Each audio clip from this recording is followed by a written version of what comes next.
तो बड़ी खबर बता दें कि छत्तीसगढ़ के अभनपुर में महिला बीओ से प्रधान पाठक ने जमकर गाली गलौज और मारपीट की है। बता दें कि अभनपुर बीईओ धनेश्वरी साहू के साथ प्रधान पाठक ने बदसलूकी की, मारपीट की और गाली गलौज भी की। इसका वीडियो सीसीटीवी में कैद हो गया है। बता दें कि बीईओ धनेश्वरी साहू से सीआर में मार्किंग को लेकर प्रधान पाठक से विवाद हो गया था। बता दें कि परसदा मिडिल स्कूल का है मामला, जहां के प्रधान पाठक राजन बघेल को गिरफ्तार कर लिया गया है। तो बड़ी खबर रायपुर से सटे अभनपुर से, जहां पर महिला बीओ से प्रधान पाठक ने मारपीट की, गाली गलौज भी की, ऐसा आरोप है। अभनपुर में परसदा मिडिल स्कूल के प्रधान पाठक राजन बघेल को पुलिस ने गिरफ्तार कर लिया है। बता दें कि मारपीट और गाली गलौज का वीडियो सीसीटीवी में कैद हो चुका है।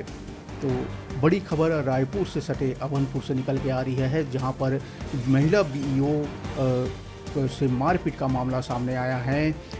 परसदा मिडिल स्कूल के प्रधान पाठक राजन बघेल ने महिला बीओ से मारपीट की और गाली गलौज भी की, जिसका वीडियो सीसीटीवी में कैद हो गया है।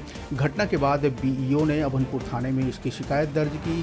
पुलिस ने फिलहाल प्रधान पाठक राजन बघेल को गिरफ्तार कर लिया है।